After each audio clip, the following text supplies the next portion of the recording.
கர்த்தராகிய இயேசு கிறிஸ்துவின் பரிசுத்தமுள்ள நாமத்துக்கு மகிமை உண்டாவதாக. प्रभु यीशु मसीह के पवित्र नाम की महिमा होवे. प्रभु यीशु मसीह के पवित्र नाम दी महिमा होए. எங்களுடைய இந்த விசேஷித்த வேதபாட கூட்டத்தின் 4ஆம் நாளுக்கு வருகை தந்திருக்கிற உங்கள் யாவரையும் இந்த சாயங்கால வேளையில் எல்லா வானங்களுக்கும் மேலாக உயர்ந்தவரும் எல்லா நாமத்துக்கும் மேலான நாமத்தை தரித்துக் கொண்டவருமாகிய கர்த்தராகிய இயேசு கிறிஸ்துவின் விலையேறப்பெற்ற நாமத்தில் உங்களை அன்போடு வரவேற்கிறோம். हमारी बुलाहट को स्वीकार करके इस विशेष बाइबल अध्ययन के चौथे दिन की शाम को आए हुए सभी लोगों को सभी नामों के ऊपर जो श्रेष्ठ नाम जो यीशु का नाम है, जो सारे स्वर्गों से ऊपर गया हुआ वो यीशु है, उसके नाम से आपका हार्दिक अभिनंदन करते हैं. साडे इस खास बाइबल अध्ययन है चौथे दिन दे सदे नु स्वीकार करके तुसी जो भी आए हो सारे स्वर्गों तो जो ऊपर नाम है सब तो श्रेष्ठ ते उत्तम नाम जो सारे स्वर्ग तो ऊपर गया प्रभु यीशु मसीह दे नाम विच असीं तुहानू जी आए कहंदे आ. கர்த்தருக்கு ஸ்தோத்திரம். परमेश्वर की स्तुति हो. परमेश्वर दे नाम दी तारीफ होए. பூர்வ உலகம் என்றும் இப்பொழுது இருக்கிற இந்த உலகம் என்றும் இனி வரப்போகிற உலகம் என்றும் 3 உலகங்களாக வேதத்தில் சொல்லப்பட்டிருக்கிற இந்த காரியங்களை நாம் இந்த நாட்களிலே தியானித்துக் கொண்டு வருகிறோம். पवित्र शास्त्र में जैसा हमने देखा है कि जो 3 प्रकार के संसार है, प्राचीन संसार, वर्तमान संसार और आने वाला संसार, इस बात के बारे में पवित्र शास्त्र से इन दिनों में देख रहे हैं. इन्हां दिनां दे विच असीं पुरातन संसार, वर्तमान संसार अते आउण वाले संसार दे बारे असीं परमेश्वर दे वचन दे विच ध्यान करदे आ रहे हां. பூர்வ உலகம் என்பது ஆதாம் சிருஷ்டிக்கப்பட்டது முதல் நோவா கால வரைக்கும் உள்ள நாட்களை பூர்வ உலகம் என்று சொல்லப்பட்டிருக்கிறது. प्राचीन संसार कहने से आदम की सृष्टि से लेकर नूह के समय तक का जो युग है उसको प्राचीन संसार कहा गया है. पुरातन संसार कहन तो पाव आदम दे समय तो लेके नूह दे समय तक दे काल नु पुरातन संसार किया जाता है. அந்த உலகம் இப்பொழுது இல்லை, அது ஜலப்பிரளயத்தினால் அழிக்கப்பட்டு விட்டது. वो संसार अभी नहीं है, वो जल प्रलय के द्वारा नाश किया गया. वो पुरातन संसार हुण नहीं है अति वो जल प्रलय दे नाल नाश किया गया. நோவா காலத்துக்கு பின்பு நோவாவின் குடும்பம் பலுகி பெருகி இந்த பூமியை நிரப்பி இப்பொழுது இருக்கிற இந்த உலகம் என்று சொல்லுகிறதான இந்த இடத்துக்கு நான் வந்திருக்கிறோம். नूह के समय से लेकर नूह का परिवार जो है फलता फूलता और बढ़ता गया और आज के इस वर्तमान संसार की अवस्था तक हम अभी आ चुके हैं. नूह दे समय तो बाद नूह दा परिवार इस धरती दे उत्ते फलदा फुलदा वधदा गया अते इस धरती नु भर दिता अते इस समय जिस संसार दे विच असीं रह रहे हां ओही तो चलिया आ रहा है. மனிதர்களுடைய அக்கிரமங்களின் நிமித்தம் பூர்வ உலகம் ஜலப்பிரளயத்தினால் அழிக்கப்பட்டது என்று வேதம் நமக்கு தெளிவாக காட்டிக் கொடுக்கிறது. मनुष्य के कुकर्मों की वजह से जो प्राचीन संसार था वो जल प्रलय के द्वारा नाश किया गया, ऐसा पवित्र शास्त्र हमको स्पष्ट रूप से बताता है. पवित्र शास्त्र सानू पूरी स्पष्टता दे नाल दिखांदा है कि पुरातन संसार मनुख दे कुकर्मां दी वजह करके जल प्रलय दे नाल नाश किया गया. மனிதன் அழிப்பதற்கென்று சிருஷ்டிக்கப்பட்டவன் அல்ல. मनुष्य तो नाश के लिए सृजा नहीं गया था. इंसान नाश किते जान ले सृष्टि नहीं किया गया सी. தேவன் எங்கே இருக்கிறாரோ அங்கே அவரோடு கூட தேவனில் ஒருவனாக இருக்கும்படி சிருஷ்டிக்கப்பட்டவர். परमेश्वर जहाँ पर रहता है वहाँ परमेश्वर के साथ मिलके एक होकर सृजा गया था. जिथे परमेश्वर रहंदा है इंसान भी उथे उसके नाल एक होकर रहन दे लई सृष्टि किया गया सी. மனிதர்களாகிய நம்மை குறித்த தேவனுடைய மகா பெரிய நோக்கம் என்னதென்பதை மனிதர்களாகிய நாம் விளங்கிக் கொள்ள வேண்டும். हम जो मनुष्य हमारे बारे में परमेश्वर का कितना महान उद्देश्य करके हम समझ लेना चाहिए. आसी जो इंसान आ साडे बारे परमेश्वर दा कितना महान मकसद है इस दे बारे सानू चंगी तरह जान लेना चाहिए. ஆதி மனிதன் அந்த நோக்கத்தின்படி செயல்படாமல் பிசாசினால் வஞ்சிக்கப்பட்டது நிமித்தமாக பாவம் அவனுக்குள்ள பிரவேசித்தது, அவன் விழுந்து போனான். प्रथम मनुष्य ने उस उद्देश्य के अनुसार काम नहीं किया और पाप ने उसके अंदर प्रवेश किया, इस कारण से अनाज्ञाकारिता के कारण वो गिर पड़ा. पहले मनुख ने उस मकसद के अनुसार काम नहीं किया, उसने अनाज्ञाकारी की थी जिस करके उस मकसद तो उसके अंदर गिरावट आ गई. தான் விழுந்து போன பின்பு அவன் விழுந்து போன தன்னுடைய சாயலின்படியும் ரூபத்தின்படியேயும் அவன் மனிதர்களை பெற்றெடுத்தான். उसकी गिरावट के पश्चात अपने गिरे हुए स्वरूप के अनुसार उसने और भी मनुष्य को उत्पन्न किया. उसने गिरावट तो बाद उसने अपने गिरे हुए शक्ल अते स्वरूप ते इंसान पैदा किए. அவருடைய அக்கிரமம் பூமியிலே பெருகிக் கொண்டே இருந்தது. उनका अधर्म इस पृथ्वी पर बढ़ता ही गया. उसने कुधर्म इस धरती दे उत्ते वाधे गए. இப்படி பெருகினது நிமித்தம் 120 வருடங்கள் ஆண்டவர் அவர்களை எச்சரித்துக் கொண்டே இருந்தார். ऐसा अधर्म बढ़ने के कारण 120 वर्षों तक परमेश्वर उनको चेतावनी देता रहा. इस तरह उन्हां दे कुधर्म वधन दी वजह करके परमेश्वर 120 सालां तक उन्हां नू चेतावनी देंदा रहा. அவர்கள் தாங்கள் செய்த பாவத்தில் தொடர்ந்து பெருகிக் கொண்டு போனார்களே அல்லாமல் அதை விட்டு மனம் திரும்பவில்லை. जो पाप उन्होंने किए तो उसी में वे लगातार बढ़ते गए, लेकिन अपने पापों से उन्होंने बिल्कुल भी मन नहीं फिराया। ਉਹਨਾਂ ਪਾਪਾਂ ਤੋਂ ਪਛਤਾਪ ਕਰਨ ਦੀ ਬਜਾਏ ਉਹਨਾਂ ਪਾਪਾਂ ਵਿੱਚ ਲਗਾਤਾਰ ਵਧਦੇ ਗਏ। இது நிமித்தம்தான் பூர்வ உலகத்தில் ஜீவித்த மனிதர்கள் எல்லாரும் சகல ஜீவராசிகளும் நோவாவின் குடும்பத்தை தவிர எல்லாம் அழிக்கப்பட்டது. इसी कारण से प्राचीन संसार में जीवन बिताने वाले सभी लोग नूह के परिवार के लोगों को छोड़कर बाकी सभी लोग जल प्रलय के द्वारा नाश किए गए। ਇਸੇ ਤਰ੍ਹਾਂ ਪੁਰਾਤਨ ਸੰਸਾਰ ਵਿੱਚ ਜੀਵਨ ਬਿਤਾਉਣ ਵਾਲੇ ਸਾਰੇ ਲੋਕ ਨੂਹ ਦੇ ਪਰਿਵਾਰ ਤੋਂ ਇਲਾਵਾ ਸਾਰੇ ਜਲ ਪ੍ਰਲੋ ਦੇ ਨਾਲ ਨਾਸ਼ ਹੋ ਗਏ। அதற்கு காரணமாக இருந்த முக்கியமான 7 பாவங்களை குறித்து நாம் நேற்றைய தினத்துக்கு முந்தின நாள் நாம் சிந்தித்தோம். और कल के और परसों के दिन में हमने वो उसके जो नाश होने के 7 मुख्य कारण थे उसके बारे में ध्यान किया था। ਆਤੀ ਉਹਨਾਂ ਦੇ ਵਿਨਾਸ਼ ਦੇ ਮੁੱਖ 8 ਕਾਰਨਾਂ ਦੇ ਬਾਰੇ ਅਸੀਂ ਪਰਸੋਂ ਧਿਆਨ ਕੀਤਾ ਸੀ। அதன் பிறகு நோவாவின் குடும்பம் அந்த ஜலப்பிரளயத்துக்கு தப்பி வைக்கப்பட்டு இந்த பூமியிலே மறுபடியுமாக வந்து பழுகி பெருகினார்கள். उसके पश्चात नूह का परिवार जल प्रलय से जो बच निकला था वो इस संसार में फलने और फूलने और बढ़ने लगा। ਅਤੇ ਜਲ ਪਰਲੋ ਤੋਂ ਬਾਅਦ ਨੂਹ ਦਾ ਪਰਿਵਾਰ ਜੋ ਉਸ ਤੋਂ ਬਚ ਗਿਆ ਸੀ ਉਹ ਇਸ ਧਰਤੀ ਤੇ ਫਲਨ ਫੁੱਲਣ ਤੇ ਵਧਣ ਲੱਗਾ। ஆண்டவர் ஜலப்பிரளயத்தினால் இனி இந்த பூமியை நான் அழிக்க மாட்டேன் என்று சொல்லி ஞாபகார்த்தமாக மனிதனோடு உடன்படிக்கை பண்ணி வானவில்லை ஏற்படுத்தினார். परमेश्वर ने इस बात को स्मरण दिलाने के लिए कि अब मैं जल प्रलय के द्वारा इस पृथ्वी को कभी नाश नहीं करूंगा, इसके स्मरणार्थ उसने आकाश में एक इंद्रधनुष को रखा। ਪਰਮੇਸ਼ਰ ਨੇ ਮਨੁੱਖ ਨੂੰ ਇਹ ਯਾਦ ਦਿਵਾਉਣ ਦੇ ਲਈ ਕਿ ਹੁਣ ਤੋਂ ਬਾਅਦ ਮੈਂ ਇਸ ਧਰਤੀ ਨੂੰ ਜਲ ਪਰਲੋ ਦੇ ਨਾਲ ਨਾਸ਼ ਨਹੀਂ ਕਰਾਂਗਾ, ਉਸਨੇ ਆਕਾਸ਼ ਦੇ ਉੱਤੇ ਇੰਦਰ ਧਨੁਖ ਨੂੰ ਰੱਖਿਆ। ஆனபடியினால் இனி இந்த பூமி ஜலப்பிரளயத்தினால் அழிக்கப்படாது. इसलिए ये पृथ्वी अब जल प्रलय के द्वारा नाश नहीं होगी। ਇਸ ਲਈ ਹੁਣ ਇਹ ਧਰਤੀ ਜਲ ਪਰਲੋ ਦੇ ਨਾਲ ਨਾਸ਼ नहीं होवेगी। அதே நேரத்தில் அக்கினிக்கு இரையாக இந்த உலகம் வைக்கப்பட்டிருக்கிறது என்று வேதத்தில் நாம் வாசித்தோம். लेकिन फिर भी पवित्र शास्त्र में हमने पढ़ा कि ये जो संसार है वो आग के लिए ठहराया गया है। ਇਸੇ ਕਰਕੇ ਅਸੀਂ ਪਵਿੱਤਰ ਸ਼ਾਸਤਰ ਵਿੱਚ ਪੜ੍ਹਦੇ ਹਾਂ ਕਿ ਇਹ ਧਰਤੀ ਅੱਗ ਦੇ ਨਾਲ ਸਾੜੇ ਜਾਣ ਲਈ ਰੱਖੀ ਹੋਈ ਹੈ। மனிதர்களுடைய பாவங்களின் நிமித்தம் இந்த பூமி அக்கினிக்கு இரையாக வைக்கப்பட்டிருக்கிறது. मनुष्य के पापों के निमित्त ये पृथ्वी आग से जलाए जाने के लिए रखी गई है। ਮਨੁੱਖ ਦੇ ਪਾਪਾਂ ਦੀ ਵਜ੍ਹਾ ਕਰਕੇ ਇਹ ਧਰਤੀ ਅੱਗ ਦੇ ਨਾਲ ਸਾੜੇ ਜਾਣ ਦੇ ਲਈ ਰੱਖੀ ਹੋਈ ਹੈ। இப்பொழுது நாம் குடியிருக்கிற இந்த உலகத்துக்கு என்ன சம்பவிக்க போகிறது என்பதை வேத வசனத்தின் மூலம் நாம் தெளிவாக விளங்கி வருகிறோம். और अभी इसके वर्तमान संसार जिसमें हम रह रहे हैं उसका क्या होगा उसके बारे में पवित्र शास्त्र में से हम स्पष्ट रूप से सीख रहे हैं। ਇਸ ਵਰਤਮਾਨ ਸੰਸਾਰ ਦੇ ਨਾਲ ਜਿਸ ਦੇ ਵਿੱਚ ਹੁਣ ਅਸੀਂ ਰਹਿ ਰਹੇ ਹਾਂ ਕੀ ਕੁਝ ਹੋਵੇਗਾ ਇਸੇ ਬਾਰੇ ਅਸੀਂ ਪਵਿੱਤਰ ਸ਼ਾਸਤਰ ਵਿੱਚੋਂ ਪੂਰੀ ਸਪਸ਼ਟਤਾ ਨਾਲ ਜਾਣਾਂਗੇ। தேவன் தம்முடைய பரிசுத்தவான்களிடத்திலே தனக்கு பயந்தவர்களிடத்தில் நீதிமான்களாய் காணப்படுகளிடத்திலே ஆண்டவர் தன்னுடைய உடன்படிக்கையை வைத்திருக்கிறார்.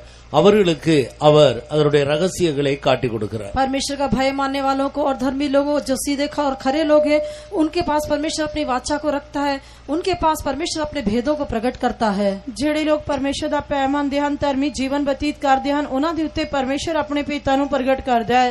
கர்த்தருடைய நாமத்துக்கு மகிமை உண்டாகட்டும். प्रभु के नाम की महिमा हो। ਪਰਮੇਸ਼ਰ ਦੇ ਨਾਮ ਦੀ ਮਹਿਮਾ ਹੋਏ। ஆனபடியினால் இந்த உலகம் அக்கினிக்கு இரையாக வைக்கப்பட்டிருக்கிறது. इसलिए ये संसार आग के लिए ठहराया गया है। ਇਸ ਕਰਕੇ ਇਹ ਸੰਸਾਰ ਅੱਗ ਦੇ ਲਈ ਰੱਖਿਆ ਹੋਇਆ ਹੈ। ஆனாலும் நோவா காலத்தில் நோவாவின் குடும்பத்தை ஆண்டவர் தப்பிவித்தது போல இந்த உலகத்திலும் ஆண்டவருக்கு பயந்து அவருடைய வசனங்களுக்கு நடுங்கி ஜீவிக்கிற தேவனுடைய பிள்ளைகளை இந்த உலகத்துக்கு வரப்போகிற நியாய தீர்ப்புக்கு ஆண்டவர் தப்பிவிப்பார். जैसे नूह के दिनों में परमेश्वर ने नूह और उसके घराने को बचाकर रखा था उसी प्रकार से इस युग में भी जो परमेश्वर का भय मानकर जीवन बिताने वाले लोग हैं उनको भी परमेश्वर आने वाले न्याय से बचा के संभालेगा। ਜਿਸ ਤਰ੍ਹਾਂ ਨੂਹ ਦੇ ਸਮੇਂ ਵਿੱਚ ਪਰਮੇਸ਼ਰ ਨੇ ਨੂਹ ਦੇ ਪਰਿਵਾਰ ਅਤੇ ਉਸਦੇ ਘਰਾਣੇ ਨੂੰ ਬਚਾ ਕੇ ਰੱਖਿਆ ਇਸੇ ਤਰ੍ਹਾਂ ਇਸ ਸੰਸਾਰ ਦੇ ਵਿੱਚ ਵੀ ਜੋ ਲੋਕ ਪਰਮੇਸ਼ਰ ਦੇ ਵਚਨ ਦਾ ਭੈ ਮੰਨਦੇ ਹੋਏ ਜੀਵਨ ਬਤੀਤ ਕਰਦੇ ਹਨ ਪਰਮੇਸ਼ਰ ਉਹਨਾਂ ਨੂੰ ਇਸ ਸੰਸਾਰ ਤੇ ਆਉਣ ਵਾਲੇ ਵਿਨਾਸ਼ ਤੋਂ ਬਚਾ ਕੇ ਰੱਖੇਗਾ। நேற்றைய தினத்தில் நாம் கேட்டது போல நோவா காலத்தில் நடந்தது போலவும் லோத்து காலத்தில் நடந்தது போலவும் மனுஷகுமாரன் வரும் கடைசி நாட்களிலே நடக்கும் என்று வேதம் தெளிவாக நமக்கு காட்டுகிறது. जैसा हमने कल के दिन सुना था जैसे नूह के दिनों में हुआ था और जैसे लूत के दिनों में हुआ था वैसे मनुष्य के पुत्र के आने के दिनों में भी होगा। ਜਿਸ ਤਰ੍ਹਾਂ ਅਸੀਂ ਪਵਿੱਤਰ ਸ਼ਾਸਤਰ ਸਾਨੂੰ ਪੂਰੀ ਸਪਸ਼ਟਤਾ ਨਾਲ ਦੱਸਦਾ ਹੈ ਕਿ ਜਿਸ ਤਰ੍ਹਾਂ ਨੂਹ ਦੇ ਦਿਨਾਂ ਵਿੱਚ ਹੋਇਆ ਸੀ ਜਿਸ ਤਰ੍ਹਾਂ ਲੂਤ ਦੇ ਦਿਨਾਂ ਵਿੱਚ ਹੋਇਆ ਸੀ ਇਸੇ ਤਰ੍ਹਾਂ ਆਖਰੀ ਦਿਨਾਂ ਵਿੱਚ ਮਨੁੱਖ ਦੇ ਪੁੱਤਰ ਦੇ ਦਿਨਾਂ ਵਿੱਚ ਵੀ ਹੋਵੇਗਾ।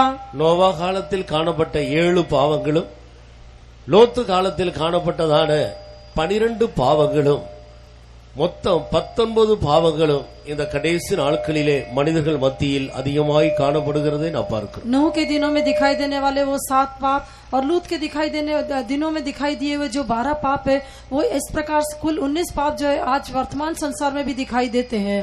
नूह दे समय विच जो 7 पाप दिखाई देते सन, लूत दे दिनां दे विच जिहड़े 12 पाप दिखाई देते सन, इन्हां आखिरी दिनां विच इस वर्तमान संसार दे विच 19 पाप हुण दिखाई दे रहे हन। அழிவுக்கு காரணமாக இருக்கிற இந்த அக்கிரமங்களை கண்டுபிடித்து நம்மை நாம் நிதானித்து அவைகளுக்கு நாம் தப்பி தேவனுக்கு பயந்து நடந்தால் இந்த உலகத்தின் நியாய தீர்ப்புக்கு கர்த்தர் நம்மை தப்புவிப்பார். ये विनाश के कारण होकर दिखाई देने वाले इन कुकर्मों से बचकर यदि अपने जीवन को हम सुधार कर जीवन बिताएंगे तो आने वाले इस दंड से परमेश्वर हमको बचाएगा।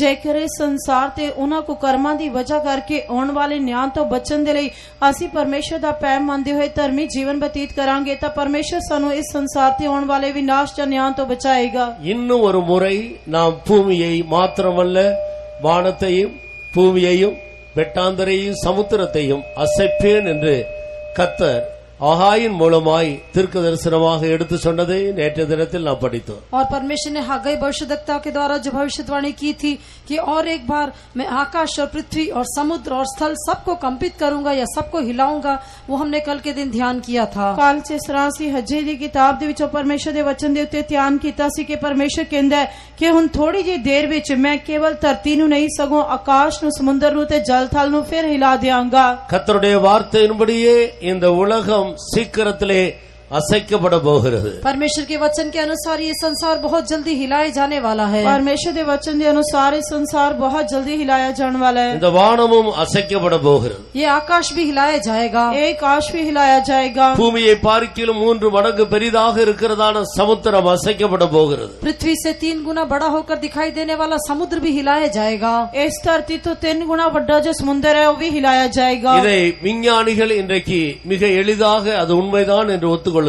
और वैज्ञानिक भी इस बात को आसानी से हाँ ये बात सच है करके मान लेते हैं। विज्ञानी भी इसके बारे हाँ कह के आसानी दे नाल इस गल नूं सच मानते हैं। இவைகள் இப்படி காணப்பட போகிறபடியால் நாம் எப்படிப்பட்ட பரிசுத்த நடக்கையுள்ளவர்களாக நாம் காணப்பட வேண்டும் என்று வேதம் நமக்கு தெளிவாக போதிக்கிறது। ये बातें सब इस प्रकार है तो हमें किस प्रकार से एक पवित्र चाल चलन के साथ जीवन बिताना चाहिए उसके बारे में पवित्र शास्त्र हमको समझाता है। जेकर इस तरह होने वाला है तो इस तो बचन दे लई सानू किस तरह परमेश्वर दे लई पवित्र जीवन व्यतीत करना चाहिए। पवित्र शास्त्र सानू पूरी स्पष्टता नाल समझ देंदा है। பூர்வ உலகம் அழிக்கப்பட்டது, இப்பொழுது இருக்கிற இந்த உலகம் அக்கினிக்கிரையாக வைக்கப்பட்டு அழிக்கப்பட போகிறது। ஆனால் இனி வரும் ஒரு உலகத்தை குறித்து வேதம் நமக்கு போதிக்கிறது, அது ஒருபோதும் அழிக்கப்பட மாட்டார்। प्राचीन संसार जल प्रलय के द्वारा नाश किया गया, वर्तमान में रखा गया जो संसार है वो आग के द्वारा नाश किया जाएगा, लेकिन आने वाला एक जो संसार है वो कभी भी नाश नहीं होने वाला एक संसार है। वो पुरातन संसार जल परलो दे नाल नाश किया गया, ये वर्तमान संसार अग दे नाल नाश किए जाने दे लई रखा हुआ है। अते एक आने वाला संसार है जो कदे भी नाश नहीं होएगा। इसके बारे पवित्र शास्त्र सानू पूर्ण स्पष्टता नाल समझ देंदा है। இனி வரும் உலகத்தை குறித்து நாம் பேசுகிறோமே, हम आने वाले संसार की तो बात करते हैं। आसी आने वाले संसार दी गलता करते हैं। ஆண்டவர் அதை தூதர்களுக்கு கீழ்ப்படுத்தவில்லை। परमेश्वर ने उसको स्वर्गदूतों के अधीन नहीं रखा। परमेश्वर ने उसको स्वर्गदूतों के अधीन नहीं रखा।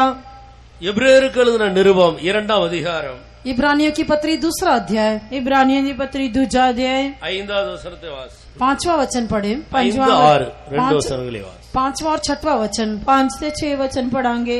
இனிவரும் உலகத்தை குறித்து பேசுகிறோமே, அதை அவர் தூதர்களுக்கு கீழ்ப்படுத்தவில்லை।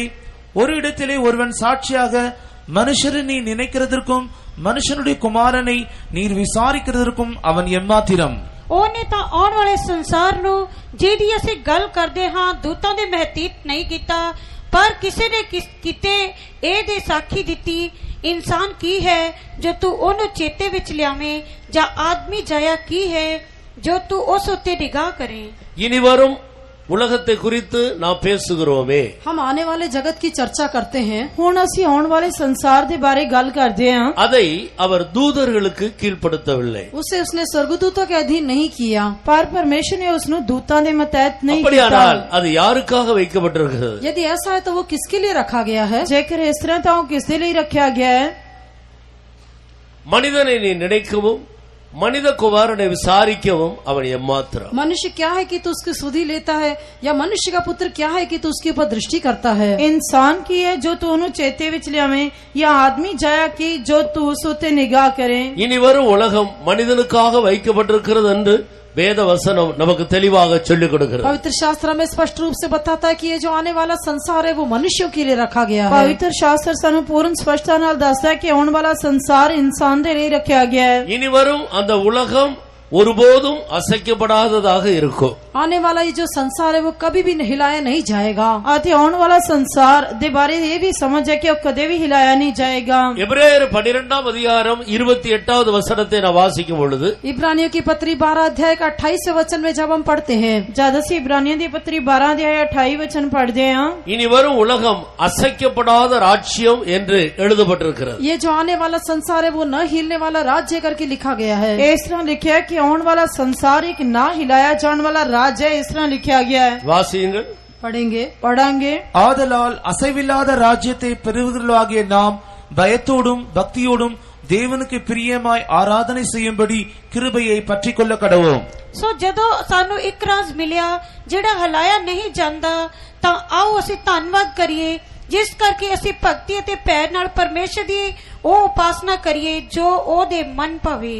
அசைவில்லாத ராஜ்யத்தை பெறப்போகிறவர்களாகிய நாமோ பயத்தோடும் பக்தியோடும் அவருக்கு பிரியமான ஆராதனை செய்யும்படிக்கு கிருபையை பற்றிக் கொள்ள கடவோம். इस कारण हम इस राज्य को पाकर जो हिलने का नहीं, उस अनुग्रह को हाथ से न जाने दें, जिसके द्वारा हम भक्ति और भय सहित परमेश्वर की आराधना कर सके. सो जदों सानू एक राज मिलिया जेड़ा हिलाया नहीं जांदा, तां असीं धन्नवाद करिए, जिस करके असीं भक्ति ते प्यार नाल परमेश्वर दी ओ उपासना करिए ते कृपा प्राप्त करिए जो ओदे मन भावे.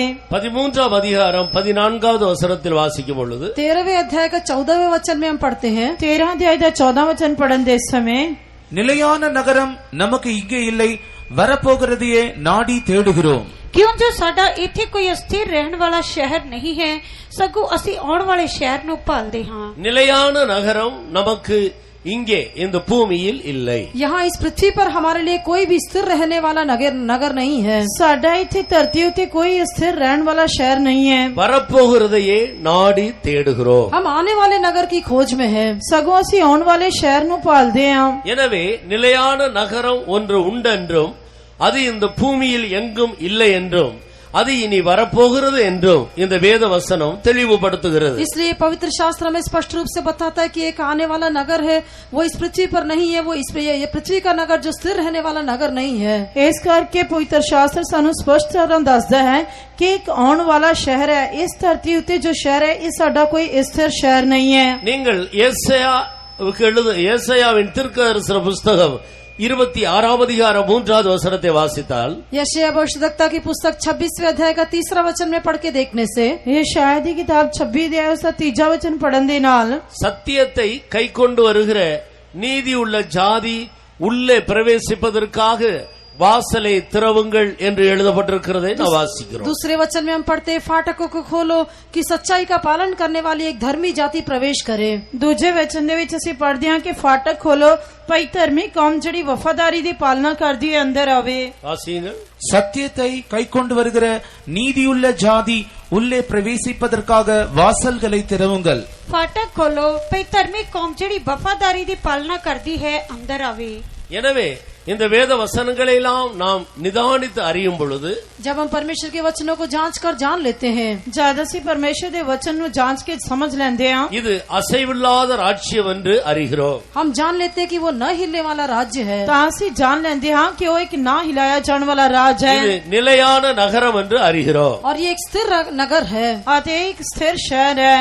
இந்த நகரம் இனி வரப்போகிறது, இந்த பூமியில் இல்லை என்று நாம் அறிந்து கொள்ளுகிறோம். और ये नगर आने वाला है, अभी ये पृथ्वी पर नहीं है करके भी हम जानते हैं. आते असीं ये भी जान लेंदे हां कि एक आने वाला शहर है, ये इस धरती ते नहीं है. அந்த நகரத்துக்குள் பிரவேசிக்கிறவர்கள் பயத்தோடும் பக்தியோடும் ஆண்டவருக்கு பிரியமான ஒரு ஆராதனை செய்யும்படிக்கு கிருபையை மாத்திரம் பற்றிக்கொண்டு அவர்கள் தங்களுடைய வாழ்க்கையில் முன்னேற வேண்டும் என்று வேதம் நமக்கு தெளிவாக போதிக்கிறது. उस नगर को प्राप्त करने के लिए भक्ति और भय सहित परमेश्वर के प्रसन्न योग आराधना करने के लिए परमेश्वर के अनुग्रह को प्राप्त कर लेना चाहिए करके प्रभु हमें वचन के द्वारा स्पष्ट रूप से बताता है। परमेश्वर ਸਾਨੂੰ ਆਪਣੇ ਵਚਨ ਦੇ ਨਾਲ ਪੂਰਨ ਸਪਸ਼ਟਤਾ ਦੇ ਨਾਲ ਦੱਸਦਾ ਹੈ ਕਿ ਉਸ ਰਾਜ ਦੇ ਵਿੱਚ ਜਾਂ ਨਗਰ ਵਿੱਚ ਪ੍ਰਵੇਸ਼ ਕਰਨ ਦੇ ਲਈ ਸਾਨੂੰ ਪਰਮੇਸ਼ਰ ਦੀ ਭਗਤੀ ਅਤੇ ਭੈ ਨਾਲ ਜੀਵਨ ਬਤੀਤ ਕਰਨਾ ਚਾਹੀਦਾ ਹੈ ਤੇ ਉਸ ਦੀ ਮਨ ਪਾਉਂਦੀ ਕਿਰਪਾ ਪ੍ਰਾਪਤ ਕਰਨੀ ਚਾਹੀਦੀ ਹੈ। சத்தியத்தை கைக்கொண்டு வருகிற நீதியுள்ள ஜாதி மட்டும் அந்த நகரத்துக்குள் பிரவேசிக்கும்படி வாசல்கள் திறக்கப்படும். அப்படி சத்தியத்தை கைக்கொள்ளாதவர்களுக்கு அந்த வாசல் திறக்கப்படாது. सच्चाई का पालन करने वाली धर्मी जाति को प्रवेश करने के लिए केवल फाटक खोले जाएंगे और जो लोग सच्चाई का पालन नहीं करते उनके लिए वो फाटक बंद रहेंगे। ਜਿਹੜੀ ਸੱਚਾਈ ਜਾਂ ਵਫਾਦਾਰੀ ਦੀ ਪਾਲਣਾ ਕਰਦੀ ਹੈ ਉਸੇ ਧਰਮੀ ਕੌਮ ਦੇ ਲਈ ਫਾਟਕ ਖੋਲੇ ਜਾਣਗੇ, ਪਰ ਜਿਹੜੀ ਸੱਚਾਈ ਤੇ ਵਫਾਦਾਰੀ ਦੀ ਪਾਲਣਾ ਨਹੀਂ ਕਰਦੀ ਉਸ ਦੇ ਲਈ ਫਾਟਕ ਨਹੀਂ ਖੋਲੇ ਜਾਣਗੇ। நீதிமொழிகளின் புஸ்தகம் 31ஆம் அதிகாரம் 25வது வசனத்தை நான் வாசிக்கும் பொழுது नीति वचन की पुस्तक 31वां अध्याय उसका 25वां वचन में हम पढ़ते हैं। ਕਹਾਤਾਂ ਦੀ ਕਿਤਾਬ 31 ਅਧਿਆਇ 25 ਵਚਨ ਦੇ ਵਿੱਚ ਅਸੀਂ ਪੜ੍ਹਦੇ ਹਾਂ, குணசாலியான ஸ்திரீ வருங்காலத்தை பற்றி மகிழ்கிறாள் என்று எழுதப்பட்டிருக்கிறது. वो जो भली स्त्री है वो आने वाले काल के विषय पर मगन होती है। ਜਿਹੜੀ ਪਤਵੰਤੀ ਇਸਤਰੀ ਹੈ ਉਹ ਆਉਣ ਵਾਲੇ ਦਿਨਾਂ ਦੇ ਉੱਤੇ ਹੱਸਦੀ ਹੈ। எனவே வருங்காலம் இனி வருகிற அந்த உலகம் தங்களுடைய ஜீவியத்தில் கிறிஸ்து இயேசுவின் திவ்ய குணங்களை இந்த பூமியில் ஆதாயப்படுத்திக் கொண்டு ஆயத்தத்தோடு ஜீவிக்கிறவர்களுக்காக அது வைக்கப்பட்டிருக்கிறது என்று இந்த வேத வசனத்தில் நாம் விளங்கிக் கொள்ளுகிறோம்। इसलिए परमेश्वर के वचन के द्वारा हम समझ लेते कि ये जो आने वाला काल या जो आने वाला संसार है वो इस पृथ्वी पर मसीह का भय मानकर उसके ईश्वरीय स्वभाव में जो अपने जीवन की रखवाली करके बाट जोते उनके लिए रखा गया है। ਇਸ ਕਰਕੇ ਆਉਣ ਵਾਲੇ ਸਮੇਂ ਜਾਂ ਇਸ ਆਉਣ ਵਾਲੇ ਸੰਸਾਰ ਦੇ ਬਾਰੇ ਉਸ ਜਾਣ ਦੇ ਲਈ ਉਸ ਦੇ ਵਿੱਚੋਂ ਆਪਣੇ ਪੈ ਭਗਤੀ ਦੇ ਨਾਲ ਪਰਮੇਸ਼ਰ ਦੇ ਸੁਭਾਅ ਨੂੰ ਪ੍ਰਾਪਤ ਕਰਦੇ ਹੋਏ ਉਸ ਆਉਣ ਵਾਲੇ ਦਿਨਾਂ ਦੇ ਲਈ ਤਿਆਰ ਹੋ ਕੇ ਜੀਵਨ ਬਤੀਤ ਕਰਦੀ ਹੈ। வாசியுங்கள், पढ़ांगे। நீதிமொழிகளின் புஸ்தகம் அவளுடைய பலமும் அலங்காரமுமாயிருக்கிறது, வருங்காலத்தை பற்றியும் மகிழுகிறாள்। बल ਅਤੇ ਮਾਨ ਉਹਦਾ ਲਿਵਾਸ ਹੈ ਅਤੇ ਆਉਣ ਵਾਲੇ ਦਿਨਾਂ ਉੱਤੇ ਉਹ ਹੱਸਦੀ ਹੈ। வருங்காலத்தை பற்றியும் அவள் மகிழுகிறாள்। वो आने वाले काल के विषय पर हंसती है। ਆਉਣ ਵਾਲੇ ਦਿਨਾਂ ਉੱਤੇ ਹੱਸਦੀ ਹੈ। இந்த பூமியில் கர்த்தராகிய இயேசு கிறிஸ்துவின் மூலம் பரிசுத்தமாக்கப்பட்டு அவருடைய திவ்ய சுபாவங்களை தங்களுடைய ஜீவியத்தில் கட்டி எழுப்பி இனி வரும் உலகத்தை குறித்ததான நம்பிக்கையுள்ள ஒரு கூட்ட ஜனங்கள் உண்டு. அவர்களை வேதம் குணசாலியான ஸ்திரீ என்று ஒரு ஸ்திரீக்கு ஒப்பிட்டு சொல்லுகிறது. அவள் வருங்காலத்தை பற்றி மகிழ்ந்து கொண்டே இந்த பூமியில ஜீவிக்கிறாள்। इस पृथ्वी पर परमेश्वर का भय मानकर जीवन बिताने वाले एक झुंड लोग हैं जो उसके ईश्वरीय स्वभाव को प्राप्त किए हुए लोग हैं। उनकी तुलना जो है ये भली स्त्री से किया गया है। वो आने वाले काल के विषय में सोचकर हंसती है या मगन होती है। ਇਸ ਆਉਣ ਵਾਲੇ ਦਿਨਾਂ ਦੇ ਬਾਰੇ ਇੱਕ ਝੁੰਡ ਲੋਕ ਹਨ ਜਿਹੜੇ ਪਰਮੇਸ਼ਰ ਦਾ ਪੈ ਮੰਨਦੇ ਹੋਏ ਭਗਤੀ ਦੇ ਨਾਲ ਜੀਵਨ ਬਤੀਤ ਕਰਦੇ ਹਨ ਅਤੇ ਪਰਮੇਸ਼ਰ ਦੇ ਸੁਭਾਵਾਂ ਨੂੰ ਆਪਣੇ ਜੀਵਨ ਦੇ ਵਿੱਚ ਪ੍ਰਾਪਤ ਕਰਦੇ ਹਨ ਅਤੇ ਆਉਣ ਵਾਲੇ ਸੰਸਾਰ ਨੂੰ ਪ੍ਰਾਪਤ ਕਰਨ ਦੇ ਲਈ ਉਸ ਦੇ ਬਾਰੇ ਸੋਚ ਕੇ ਉਹ ਹੱਸਦੇ। ਉਸ ਦੀ ਤੁਲਨਾ ਇੱਕ ਪਤਵੰਤੀ ਇਸਤਰੀ ਦੇ ਨਾਲ ਕੀਤੀ ਗਈ ਹੈ ਜਿਹੜੀ ਆਉਣ ਵਾਲੇ ਦਿਨਾਂ ਦੇ ਉੱਤੇ ਹੱਸਦੀ ਹੈ। நீங்கள் வெளிப்படுத்துற விசேஷம் 21ஆம் அதிகாரத்துக்கு வரும் பொழுது प्रकाशित वाक्य 21वां अध्याय में आने से ਪ੍ਰਕਾਸ਼ ਦੀ ਪੋਥੀ 21 ਅਧਿਆਇ ਵਿੱਚ ਆਉਣ ਦੇ ਸਮੇਂ சத்தியத்தின் நிமித்தம் கட்டப்பட்டவராக யோவான் அப்போஸ்தலன் பத்மு தீவிலே சிறையில் அடைக்கப்பட்டார்। प्रेरित यूहन्ना जो है वो सच्चाई के निमित्त पतमुस नाम के टापू पे वो बंदीगृह में बंदी होकर डाला गया था। और रसूल यूहन्ना सच्चाई दी खातिर पतमुस के टापू दे विच बन के भेजा गया। அங்கே கர்த்தருடைய நாளில் ஆவிக்குள்ளாகும் போது இனி வரும் உலகத்தை குறித்து देव आवियानवर அவருக்கு காட்டி கொடுக்கிறதை நாம் பார்க்கிறோம்। वह प्रभु के दिन जब आत्मा में आ गया तो परमेश्वर की आत्मा ने उसको आने वाले दिनों के बारे में, आने वाले संसार के विषय में दिखाया। ਜਦੋਂ ਪ੍ਰਭੂ ਦੇ ਦਿਨ ਆਤਮਾ ਵਿੱਚ ਆਇਆ ਤਾਂ ਪਰਮੇਸ਼ਰ ਦੀ ਆਤਮਾ ਨੇ ਉਸ ਨੂੰ ਆਉਣ ਵਾਲੇ ਦਿਨਾਂ ਅਤੇ ਆਉਣ ਵਾਲੇ ਸੰਸਾਰ ਦੇ ਬਾਰੇ ਪ੍ਰਗਟ ਕਰਕੇ ਦਿਖਾਇਆ। வாசி पढ़ांगे। வெளிப்படுத்துற விசேஷம் 21ஆம் அதிகாரம் முதல் வசனத்திலிருந்து வாசி। प्रकाशित वाक्य 21वां अध्याय का पहला वचन से पढ़ेंगे। प्रकाश दी पोथी की अध्याय पहले वचन तो आगे पढ़ांगे। பின்பு நான் புதிய வானத்தையும் புதிய பூமியும் கண்டேன், முந்தின வானமும் முந்தின பூமியும் ஒழிந்து போயின, சமுத்திரமும் இல்லாமற் போயிற்று. யோவானாகிய நான் புதிய எருசலேம் ஆகிய பரிசுத்த நகரத்தை தேவனிடத்தினின்று பரலோகத்தை விட்டு இறங்கி வர கண்டேன். அது தன் புருஷனுக்காக அலங்கரிக்கப்பட்ட மணவாட்டியைப் போல ஆயத்தமாக்கப்பட்டிருந்தது. மேலும் பரலோகத்திலிருந்து உண்டான ஒரு பெரும் சத்தத்தை கேட்டேன். அது இதோ மனுஷரிடத்திலே தேவனுடைய வாசத்தலம் இருக்கிறது, அவரிடத்தில் அவர் வாசமாய் இருப்பார், அவர்களும் அவருடைய ஜனங்களாய் இருப்பார்கள். தேவன் தாமே அவர்களோடு கூட இருந்து அவர்களுடைய தேவனாய் இருப்பார். அவர்களுடைய கண்ணீர் யாவையும் தேவன் துடைப்பார். இனி மரணமும் இல்லை, துக்கமும் இல்லை, அலறுதலும் இல்லை, வருத்தமும் இல்லை, முந்தினவைகள் ஒழிந்து போயின என்று விளம்பினது. तब मैं नवा आकाश अते नवी धरती वेखी, क्यों जो पहला आकाश अते पहली धरती जांदी रही है अते हुण अगाहां नो समुंदर है नहीं। अते मैं पवित्र नगरी नवी जेरूशलम ने यो तैयार कीती हुई मानो लाड़ी अपने लाड़े ले शंगारी हुई है। परमेश्वर दे कोलों आकाशों उतरदी नु वेख्या अते मैं सिंहासन तो एक वड्डी आवाज ये आखदे सुनी, भई वेख परमेश्वर दा डेरा मनुखां दे नाल है अते ओ उन्हां नाल डेरा करेगा अते ओ उस दी प्रजा होणगे अते परमेश्वर आप उन्हां दा परमेश्वर होके उन्हां दे नाल रहेगा अते ओ उन्हां दियां अखां तो हरेक हंझू पूंजेगा। अते हुण अगाहां नु मौत ना होवेगी, ना अगाहां नु सोग, ना रोना, ना दुख होवेगा। இயேசு கிறிஸ்துவுடைய சீசர்களில் ஒருவராக காணப்பட்ட அன்பின் சீசனாகிய யோவான் பத்மு தீவிலே காணப்பட்டார். यीशु मसीह का जो चेले होकर एक प्रेमी चेला होकर दिखाई देने वाला जो प्रेरित यूहन्ना था, अभी वो पतमुस नाम टापू पे बंदी होकर दिखाई दिया था। यीशु मसीह दे चेलियां दे विचों प्रभु यीशु मसीह दा सब तो प्यारा चेला यूहन्ना हुण पतमुस दे टापू दे विच दिखाई दिता। முதல் நூற்றாண்டு காலத்திலே பல விதங்களில் அவரை கொலை செய்ய பிரயாசப்பட்டார்கள். முடியாத பட்சத்தில் கடைசியாக பத்மு தீவு என்றும் இந்த தீவிலே கொண்டு போய் தனியாக போட்டு விட்டார். पहली शताब्दी में इस प्रकार से उन्हें कई रीति से घात करने के लिए तैयारी की गई थी, और जब ऐसा नहीं कर पाए तो ऐसे लोगों को पतमुस नाम के टापू पर ले जाकर छोड़ दिया गया था। पहली सदी दे विच अजय कई लोकां नूं मारन दे लई कोशिश कीती गई, पर जदों मार ना सके तां उन्हां अजय लोकां नूं पतमुस दे टापू विच भेजिया गया। கர்த்தருடைய நாள் வந்தபோது இந்த யோவான் அப்போஸ்தலன் आविकुल्लाகிறார்। और जब प्रभु का दिन आया तो ये प्रेरित यूहन्ना आत्मा में आ गया। जब प्रभु दा दिन आया तो ये रसूल यूहन्ना आत्मा दे विच आया। அப்பொழுது இப்பொழுது இருக்கிற இந்த பூமிக்கு வரப்போகிறதான முடிவையும் இனி வரும் உலகத்தினுடைய மேன்மைகளையும் அவர் தரிசனத்திலே அவருக்கு காட்டப்பட்டது। तब उसको जो है आने वाले संसार, अभी वर्तमान संसार का नाश क्या होगा और आने वाला संसार किस प्रकार का होगा, इसके बारे में उसको कई दर्शन दिखाए गए। तो उसनु इस धरती का अंत की होवेगा अते आने वाले संसार दी महिमा दे बारे प्रकट करके दिखाया गया।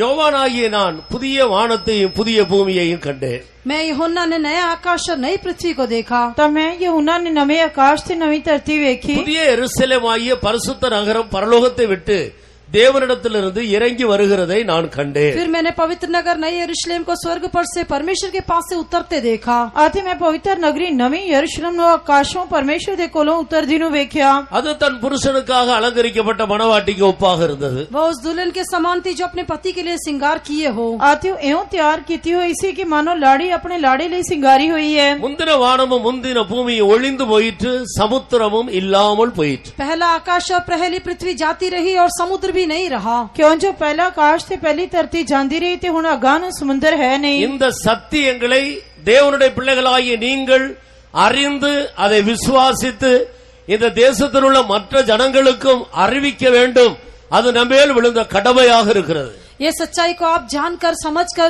आप इस देश के दूसरे निवासियों को भी बताना चाहिए, वही हमारे ऊपर परमेश्वर ने रखा हुआ कर्तव्य है। ਤੁਹਾਨੂੰ ਇਸ ਸੱਚਾਈ ਨੂੰ ਸਮਝ ਕੇ ਜਾਣ ਕੇ ਤੇ ਇਸ ਦੇ ਉੱਤੇ ਵਿਸ਼ਵਾਸ ਕਰਨਾ ਚਾਹੀਦਾ ਤੇ ਤੁਹਾਨੂੰ ਇਸ ਦੇਸ਼ ਦੇ ਦੂਜੇ ਲੋਕਾਂ ਨੂੰ ਵੀ ਦੱਸਣਾ ਚਾਹੀਦਾ। ਇਹ ਪਰਮੇਸ਼ਰ ਨੇ ਸਾਡੇ ਉੱਤੇ ਜ਼ਿੰਮੇਵਾਰੀ ਠਹਿਰਾਈ ਹੈ। இது கிறிஸ்தவர்களுடைய கட்டுக்கதை அல்ல, இது நிச்சயமாய் நடக்க போகிறதான சத்தியம்। ये मसीही लोगों की मनगढ़ंत कहानी नहीं है, लेकिन ये सच्चाई में होने वाली घटनाएं हैं। ਇਹ ਮਸੀਹੀ ਲੋਕਾਂ ਦੀ ਮਨਘੜਤ ਕਹਾਣੀ ਨਹੀਂ ਹੈ, ਪਰ ਇਹ ਆਉਣ ਵਾਲੇ ਸਮੇਂ ਵਿੱਚ ਸੱਚਾਈ ਦੇ ਨਾਲ ਵਾਪਰਨ ਵਾਲੀ ਗੱਲ ਹੈ। பூர்வ உலகம் எப்படி நியாயந்தீர்க்கப்பட்டது என்று வேதம் சொல்லுகிறதோ அப்படியே அது நியாயந்தீர்க்கப்பட்டதை இன்றைக்கு விஞ்ஞானிகள் சரித்திர அறிந்தவர்கள் ஒத்துக்கொள்ளுகிறார்கள்। प्राचीन संसार किस प्रकार से नाश किया गया जैसा पवित्र शास्त्र में लिखा है, उसी बात को आज के संसार के जो ऐतिहासिक लोग हैं और जो वैज्ञानिक लोग हैं इस बात को मान लेते हैं कि जिस तरह पुरातन संसार दे उत्ते परमेश्वर दा न्याय आया, विनाश किया गया,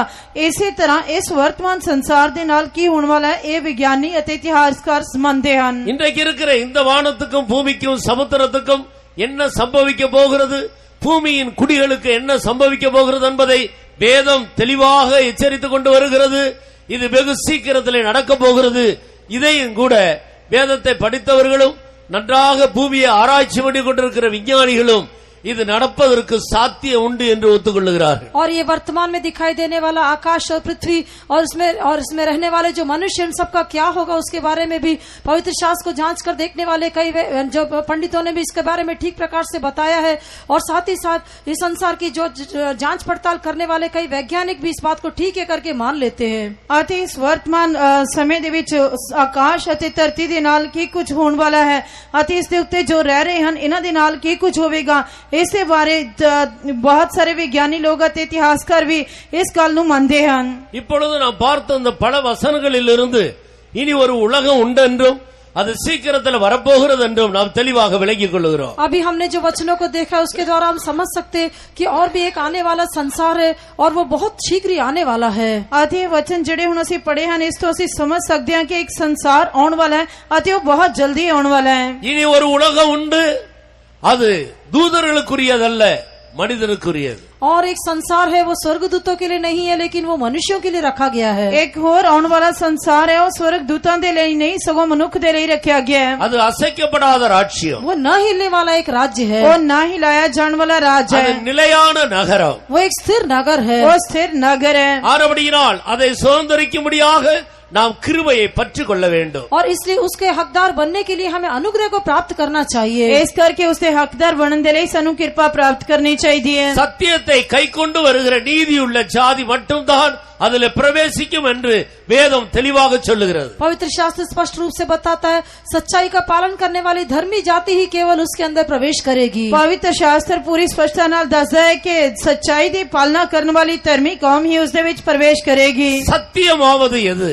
सत्य कहने से क्या है? सच्चाई कहन तो की पावे கர்த்தராகிய இயேசு சொன்னார், நானே வழியும் சத்தியமும் ஜீவனுமாக இருக்கிறேன்। प्रभु यीशु मसीह ने कहा कि मार्ग सत्य और जीवन मैं ही हूँ। प्रभु यीशु मसीह ने कहा राह सच्चाई ते जीवन मैं हाँ। இந்த அசைக்கப்படாத ராஜ்யத்துக்கும் இனி வரப்போகிற அந்த உலகத்துக்கும் நிலையான இந்த நகரத்துக்குள்ளே பிரவேசிப்பதற்கு सत्यम येसुवाக இருக்கிறார்। ये न हिलने वाले राज्य के लिए उस आने वाला जो संसार है उसमें प्रवेश करने के लिए वो जो सच्चाई आवश्यक है वो सच्चाई यीशु मसीह है। इस ना हिलाए जाने वाले राज के लिए आने वाले संसार के लिए अते उस स्थिर नगर के लिए जो सच्चाई है वो प्रभु यीशु मसीह है। கர்த்தராகிய இயேசுவை அறிந்து அவருடைய உபதேசங்களுக்கு கீழ்ப்படிந்து அதன்படி தன்னுடைய ஜீவியத்தை கட்டி எழுப்புகிற மனிதர்கள் மட்டும்தான் அந்த நகரத்துக்குள் பிரவேசிக்கும்படி அதனுடைய வாசல்கள் திறக்கப்படும்। प्रभु यीशु मसीह को जानकर उस सच्चाई के अनुसार अपने जीवन को निर्माण करने वाले लोग ही उस फाटक में से प्रवेश करके उस नगर में प्रवेश कर सकेंगे। प्रभु यीशु मसीह जो कि सच्चाई है उसनु जान के उसके अनुसार उसकी पालना करके जीवन व्यतीत करने वाले लोगों के लिए ही उस नगर नु खोलिया जाएगा, उससे फाटका नु खोलिया जाएगा। வாசல்களை திறவுங்கள் என்று எழுதப்பட்டதனுடைய அர்த்தம் என்ன?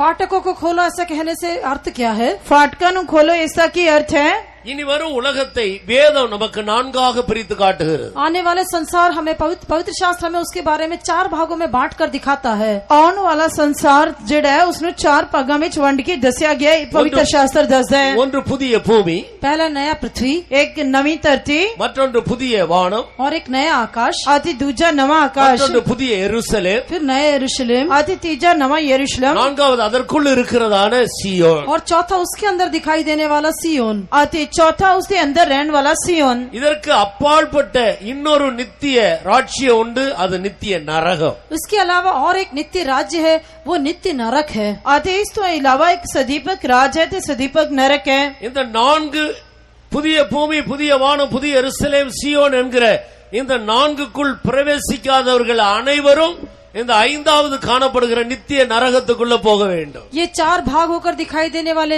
नया आकाश, नया पृथ्वी, नया यरूशलेम और सियोन में जो लोग प्रवेश नहीं करते उन्हें वो 5वां जो नित्य राज्य है उस नित्य नरक में उनको वे लोग जाना होगा। अति जेड़े लोग नवे आकाश, नवी धरती, नवे यरूशलेम अते सियोन दे विच प्रवेश नहीं करनगे वो उस 5वें नवे सदीपक नरक दे विच प्रवेश करनगे। புதிய பூமிக்கு போவதற்கு கைக்கொள்ள வேண்டிய சத்தியங்கள் உண்டு। नई पृथ्वी पर जाने के लिए कई सच्चाइयों का पालन करना होगा। नवी धरती ते जान दे लिए कई प्रकार दी सच्चाइयां दी पालना करनी पड़ेगी। அதை பார்க்கிலும் இன்னும் இடுக்கமும் நெருக்கமான சத்தியம்தான் புதிய வானத்துக்குரியது. नए आकाश में जाने के लिए भी उससे भी कुछ सकरे मार्गों का पालन करते हुए कुछ सच्चाइयों का पालन करना होगा। ਅਤੇ ਨਵੇਂ ਆਕਾਸ਼ ਦੇ ਵਿੱਚ ਜਾਣ ਦੇ ਲਈ ਕੁਝ ਹੋਰ ਵੀ ਔਖੀਆਂ ਸੱਚਾਈਆਂ ਦੀ ਪਾਲਣਾ ਕਰਨੀ ਪਏਗੀ। அதைவிட இடுக்கமும் நெருக்கமானதான் புதிய எருசலேமுக்குரியது. उससे भी सकेत और सकरा नए यरूशलेम की सच्चाई है। ਅਤੇ ਉਸ ਤੋਂ ਵੀ ਇੱਕ ਔਖੀ ਅਤੇ ਕਠਿਨ ਸੱਚਾਈ ਨਵੇਂ ਯਰੂਸ਼ਲਮ ਦੀ ਹੈ। அதை பார்க்கிலே இடுக்கமும் நெருக்கமும் உரியதுதான் சியோன். और उससे भी बढ़कर सकेत और सकरा रास्ता जो सियोन का है। ਅਤੇ ਉਸ ਤੋਂ ਵੀ ਸਖਤ ਤੰਗ ਤੇ ਸੌੜਾ ਰਸਤਾ ਸਿਯੋਨ ਦਾ ਹੈ। அது பூரண வடிவுள்ளது. தேவன் அங்கே பிரகாசித்துக் கொண்டிருக்கிறார். और वो पूरी महिमा के साथ परमेश्वर की महिमा से वो पूर्ण सुंदर होकर प्रकाशमान होता रहता है। ਪਰਮੇਸ਼ਰ ਉੱਥੋਂ ਆਪਣੇ ਪੂਰਨ ਸੁਹਾਪਣ ਤੇ ਮਹਿਮਾ ਦੇ ਨਾਲ ਚਮਕਦਾ ਹੈ। யார் யார் எந்தெந்த அளவுக்கு சத்தியத்தை இந்த பூமியிலே கை கொண்டு நடந்தார்களோ அதற்கு ஏற்ற விதத்தில் வாசல்கள் அங்கங்கே திறக்கப்படும். और जो जो जिस जिस सच्चाई के अनुसार इस पृथ्वी पर जीवन बिताते हैं उसके अनुसार उनके लिए उस स्थान के द्वार खुले रहेंगे। ਜੋ ਜੋ ਜਿਸ ਜਿਸ ਸੱਚਾਈ ਦੇ ਅਨੁਸਾਰ ਇਸ ਧਰਤੀ ਦੇ ਉੱਤੇ ਜੀਵਨ ਬਤੀਤ ਕਰਦੇ ਹਨ ਉਸੇ ਦੇ ਅਨੁਸਾਰ ਉਹਨਾਂ ਦੇ ਲਈ ਸਵਰਗੀ ਥਾਵਾਂ ਵਿੱਚ ਫਾਟਕ ਖੋਲੇ ਜਾਣਗੇ। அதைத்தான் வெளிப்படுத்துற விசேஷம் 21ஆம் அதிகாரத்தில் யோவான் கண்டார். वो उसके बारे में ही प्रेरित यूहन्ना ने प्रकाशित वाक्य 21वां अध्याय में देखा। ਇਹੀ ਰਸੂਲ ਯਹੂਨਾ ਨੇ ਪ੍ਰਕਾਸ਼ ਦੀ ਪੋਥੀ 21 ਅਧਿਆਇ ਦੇ ਵਿੱਚ ਦੇਖਿਆ। நான் புதிய வானத்தையும் புதிய பூமியையும் கண்டேன். मैंने नया आकाश और नई पृथ्वी को देखा। ਮੈਂ ਨਵੇਂ ਆਕਾਸ਼ ਤੇ ਨਵੀਂ ਧਰਤੀ ਨੂੰ ਦੇਖਿਆ। புதிய எருசலேமாகிய பரிசுத்த நகரத்தை பரலோகத்திலிருந்து இறங்கி வர கண்டேன். फिर मैंने पवित्र नगर नए यरूशलेम को स्वर्ग पर से उतरते हुए देखा। ਫਿਰ ਮੈਂ ਪਵਿੱਤਰ ਨਗਰੀ ਨਵੀਂ ਯਰੂਸ਼ਲਮ ਨੂੰ ਪਰਮੇਸ਼ਰ ਦੇ ਕੋਲੋਂ ਆਕਾਸ਼ੋਂ ਉਤਰਦੀ ਨੂੰ ਦੇਖਿਆ। வெளிப்படுத்துற விசேஷம் 14ஆம் அதிகாரத்தை எடுத்து வாசிக்கும் பொழுது அங்கே சியோன் மலையில் ஆட்டுக்குட்டியானவரையும் அவரோடு கூட தங்கள் நெற்றியில் பிதாவின் நாமம் தரிக்கப்பட்ட 144,000 பேரையும் நிற்க கண்டேன் என்று சியோனை பற்றி சொல்லுகிறார். सियोन के विषय में वो प्रकाशित वाक्य 14वें अध्याय में कहता है कि मैंने उस मेमने को सियोन पहाड़ पर खड़े हुए देखा और उसके साथ 1,44,000 लोग हैं जिनके माथे पर उसका और उसके पिता का नाम लिखा हुआ है। ਅਤੇ ਸਿਯੋਨ ਦੇ ਬਾਰੇ ਪ੍ਰਕਾਸ਼ ਦੀ ਪੋਥੀ 14 ਅਧਿਆਇ ਪਹਿਲੇ ਵਚਨ ਦੇ ਵਿੱਚ ਲਿਖਿਆ ਹੋਇਆ ਹੈ ਭਈ ਲੇਲਾ ਸਿਯੋਨ ਪਹਾੜ ਦੇ ਉੱਤੇ ਖਲੋਤਾ ਹੈ ਅਤੇ ਉਹਦੇ ਨਾਲ 1,44,000 ਹਨ ਜਿਨ੍ਹਾਂ ਦੇ ਮੱਥੇ ਉੱਤੇ ਉਹਦਾ ਨਾਮ ਤੇ ਉਹਦੇ ਪਿਤਾ ਦਾ ਨਾਮ ਲਿਖਿਆ ਹੋਇਆ ਹੈ। இனி வரும் உலகத்தை நான்காக பிரித்து வேதம் நமக்கு காட்டிக் கொடுக்கிறது. आने वाले संसार को 4 भागों में बांटकर पवित्र शास्त्र हमें दिखाता है। ਪਵਿੱਤਰ ਸ਼ਾਸਤਰ ਸਾਨੂੰ ਆਉਣ ਵਾਲੇ ਸੰਸਾਰ ਨੂੰ 4 ਹਿੱਸਿਆਂ ਵਿੱਚ ਵੰਡ ਕੇ ਦਿਖਾਉਂਦਾ ਹੈ। யார் யார் இந்த நான்கில் எதற்கு தங்களை தகுதிப்படுத்திக் கொண்டார்களோ அதற்கு ஏற்ற விதத்தில் வாசல்கள் திறக்கப்படும். जो कोई इन 4 मार्गों में से जिसके लिए अपने आप को तैयार करते हैं उनके अनुसार उनके लिए द्वार खोला जाएगा। ਜਿਹੜੇ ਜਿਹੜੇ ਇਹਨਾਂ 4 ਹਿੱਸਿਆਂ ਦੇ ਵਿੱਚੋਂ ਜਿਨ੍ਹਾਂ ਦੇ ਅੰਦਰ ਇਹ ਯੋਗਤਾ ਪਾਈ ਗਈ ਉਹਨਾਂ ਦੇ ਲਈ ਉਹਦੇ ਫਾਟਕ ਖੋਲੇ ਜਾਣਗੇ। இதற்கு அப்பாற்பட்ட இன்னொரு இடம் உண்டு. அது அக்கினியும் கந்தகமும் எரிகிற கடல் என்று வேதம் அதற்கு பெயர் கொடுக்கிறது. और उसके अलावा भी और एक स्थान है जो आग और गंधक से जलती हुई झील है करके पवित्र शास्त्र बताता है। ਇਸ ਤੋਂ ਇਲਾਵਾ ਵੀ ਇੱਕ ਹੋਰ ਜਗ੍ਹਾ ਹੈ ਜਿਸ ਨੂੰ ਅੱਗ ਤੇ ਗੰਧਕ ਨਾਲ ਬਲਣ ਵਾਲੀ ਝੀਲ ਪਵਿੱਤਰ ਸ਼ਾਸਤਰ ਕਹਿੰਦਾ ਹੈ। வெளிப்படுத்துற விசேஷம் 21ஆம் அதிகாரம் 8வது வசனத்தை வாசி. प्रकाशित वाक्य 21वां अध्याय उसका 8वां वचन पढ़ेंगे। ਪ੍ਰਕਾਸ਼ ਦੀ ਪੋਥੀ 21 ਅਧਿਆਇ 8 ਵਚਨ ਪੜਾਂਗੇ। பயப்படுகிறவர்களும் அவிசுவாசிகளும் அருவருப்பானவர்களும் கொலைபாதகரும் விபச்சாரக்காரரும் சூனியக்காரரும் விக்கிரகாராதனைக்காரரும் பொய்யர் அனைவரும் 2ஆம் மரணமாகிய அக்கினியும் கந்தகமும் எரிகிற கடலிலே பங்கடைவார்கள் என்றார். पर डरकला बेप्रतीतियां किनौणियां खूनियां हरामकारां जादूगरां मूर्ति पूजਕਾਂ ਅਤੇ ਸਾਰੇ ਝੂਠਿਆਂ ਦਾ ਹਿੱਸਾ ਉਸ ਝੀਲ ਵਿੱਚ ਹੋਵੇਗਾ ਜਿਹੜੀ ਅੱਗ ਅਤੇ ਗੰਧਕ ਨਾਲ ਬਲਦੀ ਹੈ। ਇਹ ਦੁਈ ਮੌਤ ਹੈ। இதுதான் அக்கினியும் கந்தகமும் எரிகிற கடலாகிய நித்திய நரகம். यही आग और गंधक से जलने वाली जो झील है जो नित्य नरक है। ਇਹੀ ਅੱਗ ਤੇ ਗੰਧਕ ਨਾਲ ਬਲਣ ਵਾਲੀ ਝੀਲ ਸਦੀਪਕ ਨਰਕ ਹੈ। இனி வரும் உலகம் என்று அழைக்கப்படுகிற அசைவில்லாத இந்த 4 ராஜ்யத்துக்குள் பிரவேசியாத அனைவரும் இந்த 5வது உள்ள இந்த இடத்துக்கு அவர்கள் போகத்தான் வேண்டும். जो कोई इस आने वाले संसार के उन 4 स्थानों में प्रवेश नहीं करेंगे उनको इस 5वें स्थान नित्य नरक में जरूर जाना ही होगा। ਜਿਹੜੇ ਆਉਣ ਵਾਲੇ ਸੰਸਾਰ ਦੇ ਉਹਨਾਂ ਉੱਪਰ ਦੱਸੇ 4 ਸਥਾਨਾਂ ਦੇ ਵਿੱਚ ਪ੍ਰਵੇਸ਼ ਨਹੀਂ ਕਰਨਗੇ ਉਹਨਾਂ ਨੂੰ ਇਸ 5ਵੇਂ ਸਦੀਪਕ ਨਰਕ ਦੇ ਵਿੱਚ ਪ੍ਰਵੇਸ਼ ਕਰਨਾ ਪਏਗਾ। இந்த பூமி வெந்து உருகி போகும். ये पृथ्वी जलकर पिघल जाएगी। ਇਹ ਧਰਤੀ जल बल जाएगी। வானம் மடமடவென்று அகன்று போகும். आकाश भी बड़े हड़हड़ाहट के शब्द के साथ जाता रहेगा। आकाश ਵੱਡੀ गड़गड़ाहट ਦੇ शब्द ਨਾਲ ਜਾਂਦਾ ਰਹੇਗਾ। சமுத்திரம் இல்லாமல் போகும். समुद्र भी नहीं रहेगा। समुद्र भी नहीं रहेगा। மரம் செடி கொடிகள் அனைத்தும் எரிந்து சாம்பலாய் போகும். सारे पेड़ पौधे सब जलकर राख हो जाएंगे। सारे रुख पौधे जल के सड़ के सुहा हो जाएंगे। அப்படியானால் இன்றைக்கு நம்முடைய கண்ணால் காணப்படுகிறவைகள் அனைத்தும் அனித்தியமானவைகள். अगर ऐसा है तो आज जो कुछ भी हमारे आंखों से दिखाई देता है वो सारी बातें अनित्य होकर दिखाई देती है। ਜੇਕਰ ਇਸ ਤਰ੍ਹਾਂ ਹੈ ਤਾਂ ਅੱਜ ਜੋ ਕੁਝ ਵੀ ਅਸੀਂ ਆਪਣੀਆਂ ਅੱਖਾਂ ਦੇ ਨਾਲ ਵੇਖਦੇ ਹਾਂ ਇਹ ਸਭ ਕੁਝ ਫਾਨੀ ਹੈ, ਨਾਸ਼ਵਾਨ ਹੈ। நீங்கள் சொல்லுங்கள், இன்றைக்கு கண்ணால் காணக்கூடியவைகள் எல்லாம் ஒளிந்து போகும், ஆனால் ஒன்று மட்டும் அழியாது. आप देखने वाली सभी वस्तुएं सब नाश हो जाएंगी, लेकिन केवल एक ही चीज है जो नाश नहीं होगी। ਤੁਸੀਂ ਆਪਣੀਆਂ ਅੱਖਾਂ ਦੇ ਨਾਲ ਜੋ ਕੁਝ ਵੀ ਵੇਖਦੇ ਹੋ ਇਹ ਸਭ ਕੁਝ ਨਾਸ਼ ਹੋ ਜਾਏਗਾ, केवल एक ही चीज है जो नाश नहीं होएगी। யாராவது சொல்லுங்கள், அது எது? क्या कोई बता सकता है वो क्या है? ਕੀ ਕੋਈ ਦੱਸ ਸਕਦਾ ਕਿ ਉਹ ਕੀ ਹੈ? மனிதன் மட்டும் அழிய மாட்டார். मनुष्य नाश नहीं होगा, केवल इंसान नाश नहीं होएगा। எல்லாம் ஒளிந்து போகும், மனிதன் ஒளிந்து போகவே மாட்டார். सब कुछ नाश हो जाएगा लेकिन मनुष्य नाश नहीं होगा। सब कुछ नाश हो जाएगा पर इंसान नाश नहीं होएगा। தேவன் அழியாதவர், परमेश्वर तो अविनाशी है, परमेश्वर अविनाशी है। அவரால் சிருஷ்டிக்கப்பட்ட மனிதன் ஒருபோதும் அழிய மாட்டார். उसके द्वारा सृजा गया मनुष्य कभी भी नाश नहीं होगा। उसके वालों सृष्टि किया गया इंसान कभी भी नाश नहीं होएगा। ஆண்டவர் மனிதனை பூமியின் மண்ணினாலே உருவாக்கினார். परमेश्वर ने मनुष्य को पृथ्वी की मिट्टी से बनाया। परमेश्वर ने इंसान नु जमीन दी मिट्टी तो रचा। அவனுடைய நாசியிலே தேவன் தன்னுடைய ஆவியை ஊதினார், சுவாசத்தை ஊதினார். और परमेश्वर ने उसकी नाक में अपने जीवन का श्वास, अपने आत्मा को फूंक दिया। परमेश्वर ने उसकी नासा विच अपने जीवन दा साह फूंकिया। ஆனபடியால் மனிதனுக்குள் இருப்பது தேவனுடைய சுவாசம். इसलिए मनुष्य के अंदर परमेश्वर की श्वास दिखाई देती है। इस करके इंसान के अंदर परमेश्वर दा साह दिखाई देता है। இது மண்ணிலிருந்து உருவாக்கப்பட்ட சரீரம், இது அழிந்து போகும். ये मिट्टी से बनाया गया शरीर है, ये तो नाश हो जाएगा। पर ये मिट्टी दा बनया हुआ शरीर ता नाश होएगा। ஆனால் தேவனால் கொடுக்கப்பட்ட அவருடைய சுவாசமாகிய நமக்குள்ள இருக்கிற நம்முடைய ஆத்மா அழியாது. लेकिन परमेश्वर की श्वास होकर दी जाने वाला हमारा जो प्राण है वो कभी नाश नहीं होगा। पर परमेश्वर दा साह जो साडे अंदर है वो जो साडी जान है नाश नहीं होएगी। நாம் எந்த அளவு தேவனுடைய வசனங்களுக்கு கீழ்ப்படிந்து ஜீவிக்கிறோமோ அதற்கு ஏற்ற விதத்தில் நமக்கு ஒரு சரீரம் கொடுக்கப்படும், அது ஆவிக்குரிய சரீரம். हम परमेश्वर के वचन की आज्ञा मानकर जिस हद तक जीवन बिताते उसके अनुसार हमको एक शरीर दिया जाएगा, वो आत्मिक शरीर होगा। जिस हद तक असी परमेश्वर के वचन की आज्ञाकारी करके जीवन व्यतीत करते हैं उस दे अनुसार सानू एक शरीर दिता जाएगा, वो आत्मिक शरीर होएगा। அது அழியாது, वो नाश नहीं होगा। वो नाश नहीं होएगा। ஒன்று அது பரலோகத்துக்கு போக வேண்டும், இல்லாவிட்டால் அது நரகத்துக்கு போக வேண்டும். या तो उसे स्वर्ग में जाना होगा या उसे नरक में जाना होगा। एक तो उसनो जाता स्वर्ग में जाना पड़ेगा या नरक में जाना पड़ेगा। நரகத்துக்கு போகிறவர்கள் சதா காலமும் பாதிக்கப்படுவார்கள், அதற்கு முடிவு இருக்காது. जो नरक में जाएंगे वे सदा के लिए सब पीड़ा में पड़े रहेंगे, उनका कोई अंत नहीं होगा। जेड़े नरक में जाएंगे और जुगो जुग उस पीड़ा दे विच पड़े रहेंगे, उसका कदे भी अंत नहीं होएगा। பரலோகத்துக்கு போகிறவருடைய கண்ணீரை கர்த்தர் துடைப்பார். स्वर्ग में जाने वालों के आंसुओं को प्रभु पहुंचेगा। जेड़े स्वर्ग में जाएंगे परमेश्वर उन्हां दे हंजुआं नु पहुंचेगा। அங்கே மரணம் இருக்காது, वहाँ पर मृत्यु नहीं होगी, ओथे मौत नहीं है, அங்கே பசி இல்லை, वहाँ पर भूख नहीं, ओथे भूख नहीं है, தாகம் இல்லை, वहाँ प्यास नहीं, प्यास नहीं है, துக்கம் இல்லை, वहाँ दुख नहीं, ओथे दुख नहीं है। மனிதன் என்றென்றைக்கும் சந்தோஷமாய் தேவனுடைய ராஜ்யத்தில் யுகா யுகமாக ஜீவிப்பார். मनुष्य परमेश्वर के राज्य में सदा काल के लिए आनंदित होकर युगानुयुग रहेगा। मनुख जुगो जुग परमेश्वर दे राज दे विच परमेश्वर दे नाल आनंदित होके रहेगा। அதற்காகத்தான் நம்மை நாம் ஆயத்தப்படுத்திக் கொள்ளும்படி கொஞ்ச காலம் இந்த பூமியில் கர்த்தர் நம்மை வைத்திருக்கிறார். उसके लिए हमें अपने आप को तैयार कर लेने के लिए ही इसे थोड़ा समय हमें प्रभु ने पृथ्वी पर रखा है। उस दे लिए तैयार होने दे लिए ही परमेश्वर ने सानू थोड़े जे समय दे लिए इस धरती दे उत्ते रखा होया है। அருமையான சகோதரனே சகோதரியே, प्यारे भाई और बहनों, प्यारे बहनों ते भराओ, இந்த பூமியில் கர்த்தர் நம்மை வைத்திருப்பதற்கு காரணம் என்ன? ये पृथ्वी पर परमेश्वर ने हमको रखा है, उसका कारण क्या है? परमेश्वर ने सानू इस धरती ते रखा है, इसका कारण की है? நான் விருப்பம் போல இந்த உலகத்தை அனுபவிக்கும்படியாக அல்ல, हम अपनी इच्छा के अनुसार ये संसार को अनुभव करने के लिए नहीं है। असी अपनी इच्छा के अनुसार इस संसार दा तजर्बा करिए, इसलिए नहीं।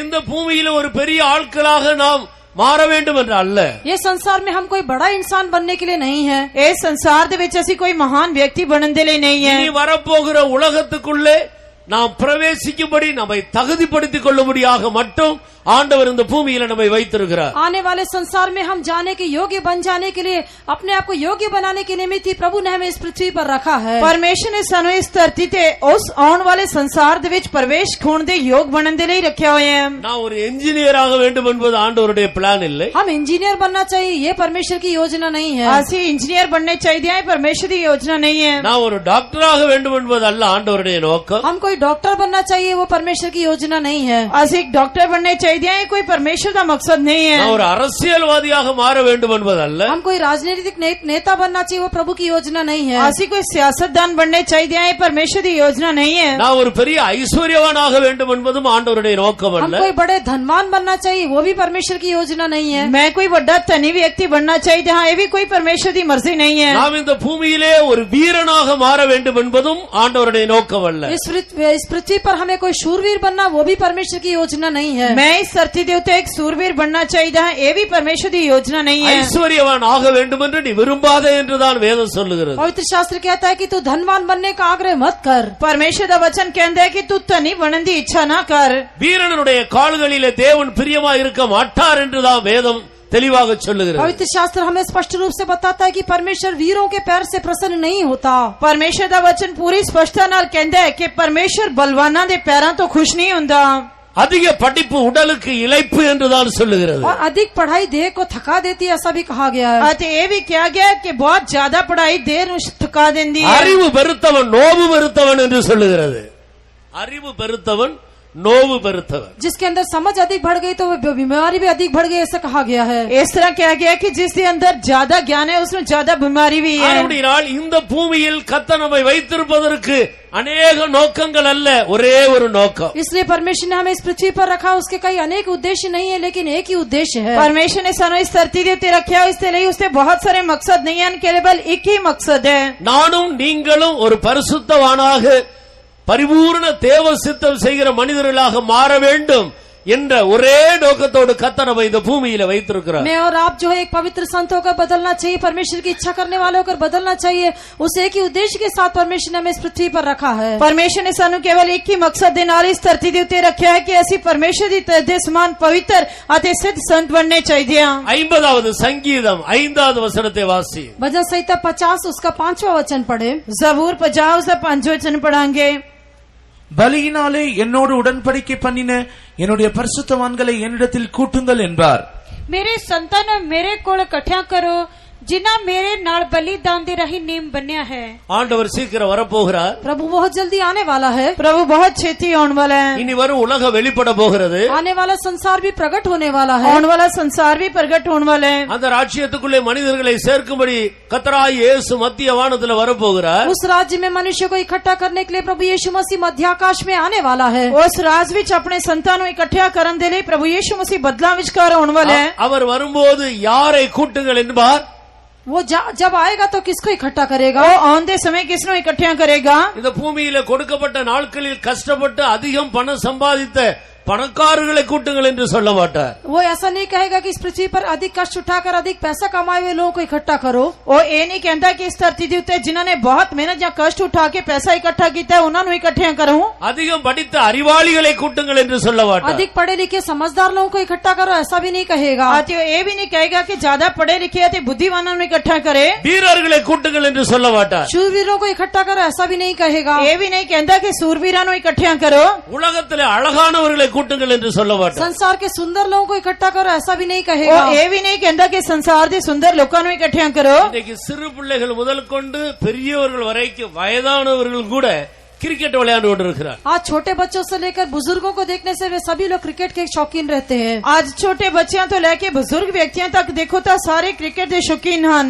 கிரிக்கெட் வீரர்களை கூட்டுங்கள் என்று அவர் சொல்லுவதில்லை। वो ये नहीं कहता कि क्रिकेट के वीरों को इकट्ठा करो। वो ये नहीं कहता कि क्रिकेट के सूरवीरों को इकट्ठा करो। ஒரே ஒரு கூட்டத்தாரை என்னிடத்தில் கூட்டுங்கள் என்று ஆண்டவர் சொல்ல போகிறார்। परमेश्वर के कहने वाला है केवल एक झुंड लोगों के बारे में कि उन्हें मेरे सम्मुख में इकट्ठा करो। परमेश्वर कहता है कि केवल एक झुंड लोगों को मेरे को इकट्ठा करो। பலியினால் என்னோடு உடன்படிக்கை பண்ணி ஜீவித்த என்னுடைய அல்லது எனக்கேற்ற எனக்கு ஒப்பான பரிசுத்தவான்களை மட்டும் என்னிடத்தில் கூட்டுங்கள் என்று சொல்லுவார்। वो कहेगा बलिदान चढ़ाकर जिन्होंने मेरे साथ वाचा बांध दी है ऐसे मेरे योगी जो पवित्र लोग हैं उन लोगों को मेरे पास इकट्ठा करो। वो कहता है कि जिन्होंने बलिदान दे राही मेरे नाल नेम बने जिन्होंने मेरे योग पवित्र जीवन व्यतीत किया है उन्होंने मेरे को इकट्ठा करो। இனி வரும் உலகம் யாருக்காக?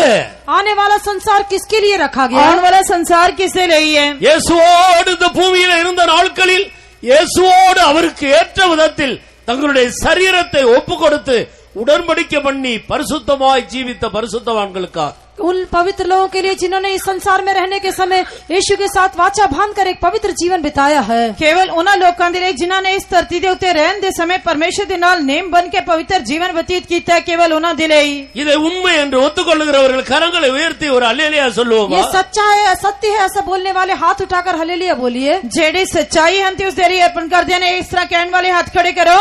அல்லேலூயா।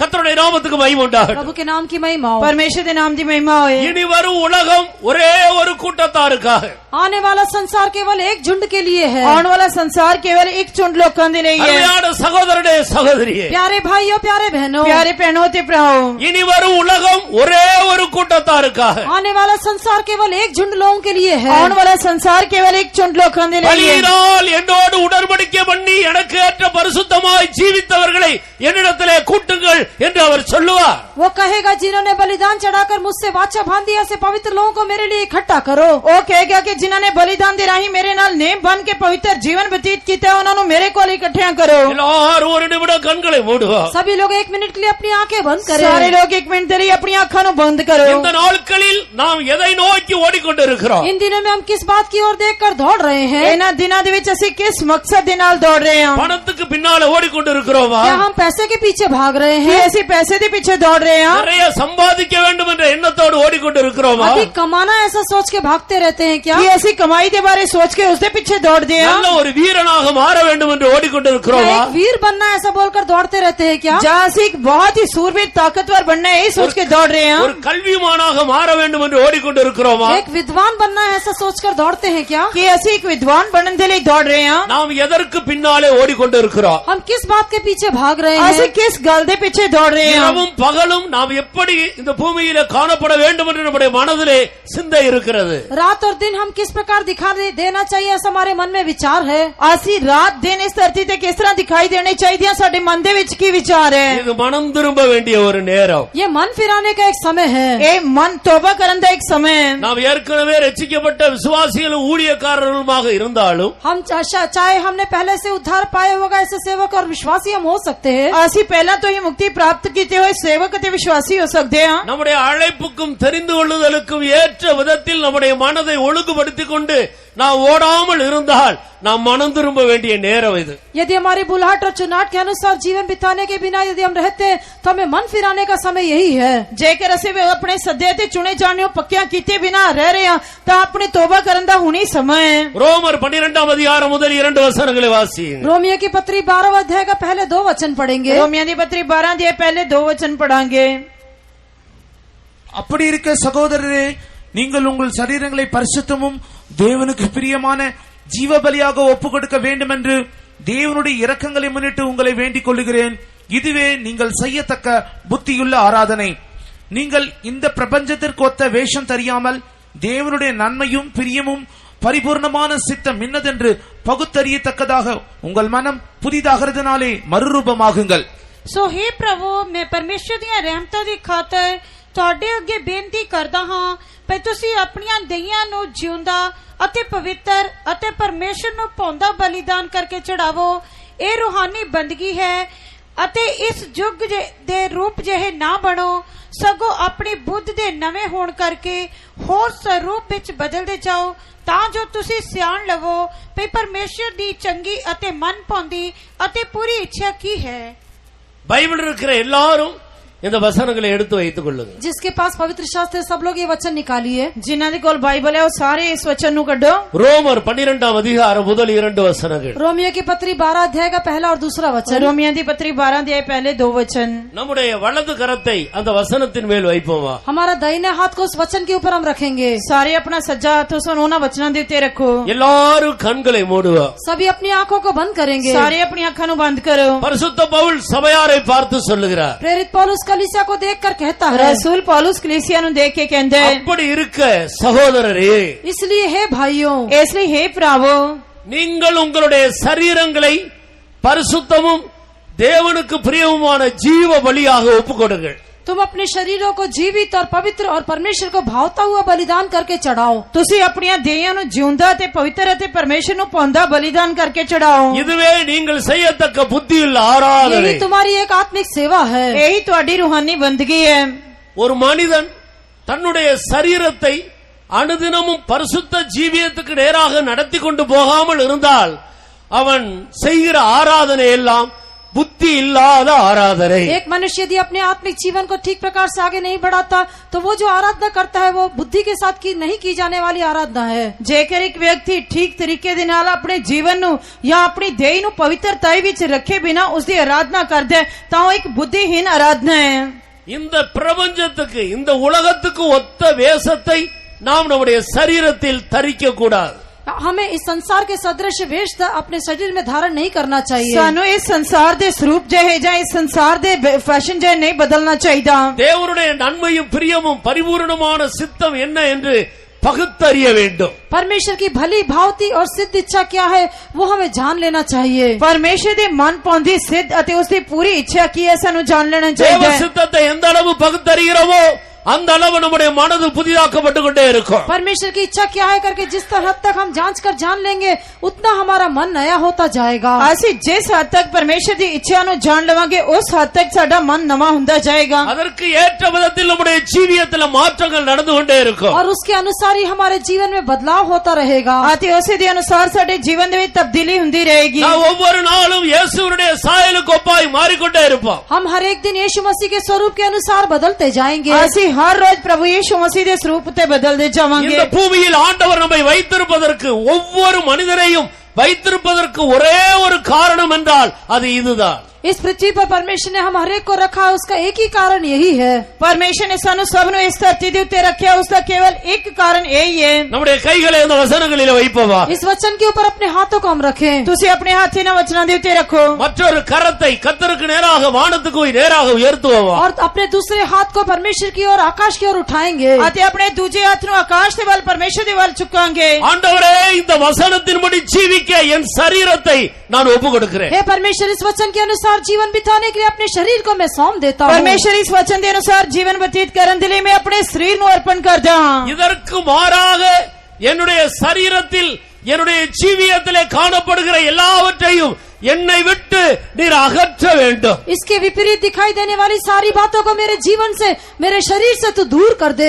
इस तो उल्ट मेरे शरीर मेरे जीवन में दिखाई देने वाली सारी गल्लां नु दूर कर दे। இந்த வசனத்தின்படி ஜீவிக்க மாத்திரம் என்னை நான் ஒப்புக்கொடுக்கிறேன்। इस वचन के अनुसार केवल जीवन बिताने के लिए मैं अपने आप को समर्पण करता हूँ। केवल इस वचन के अनुसार जीवन व्यतीत करने के लिए मैं अपने आप नु अर्पण करता हूँ। எனக்கு உதவி செய்யும் ஆண்டவரே என்று ஜெபத்தை கேட்கிற ஆண்டவருக்கு நேராக நம்முடைய ஜெபத்தை ஏறெடுப்போமா। मेरी सहायता करो परमेश्वर ऐसा कहते हुए प्रार्थना को सुनने वाले परमेश्वर की ओर अपने आवाज को ऊंचा करेंगे। हे परमेश्वर मेरी सहायता कर सड़िया प्रार्थना नु सुनने वाले परमेश्वर दे आगे ਅਸੀਂ अपने हाथां नु ऊंचा करांगे। இந்த நோக்கத்தின்படி ஜீவிக்காவிட்டால் நித்திய நரகம் என்று சொல்லுகிற அக்கினியும் கந்தகம் எரிகிற கடலுக்குள்ளே ஒவ்வொரு மனிதனும் பிரவேசிக்க வேண்டும்। इस उद्देश्य के अनुसार जो जीवन नहीं बिताते वो लोग उस नित्य नरक में जो आग और गंधक से जलने वाली झील है उसमें उन्हें प्रवेश करना होगा। जेड़े लोग इस वचन के अनुसार जीवन व्यतीत नहीं करते आग ते गंधक नाल बलन वाली झील अति उन्हां नु उस दीपक नरक दे विच जाना पड़ेगा। எல்லாரும் கரங்களை உயர்த்தி ஜெபம் பண்ணுவோம்। सभी लोग अपने हाथों को उठाते हुए हम प्रार्थना करेंगे। ਅਸੀਂ सारे अपने हाथों नु उठा के प्रार्थना करांगे। உங்களுடைய வாயை விரிவாய் திறந்து சத்தமாக ஜெபம் பண்ணுங்க। अपना मुंह खोलते हुए ऊंचे शब्द से प्रार्थना करें।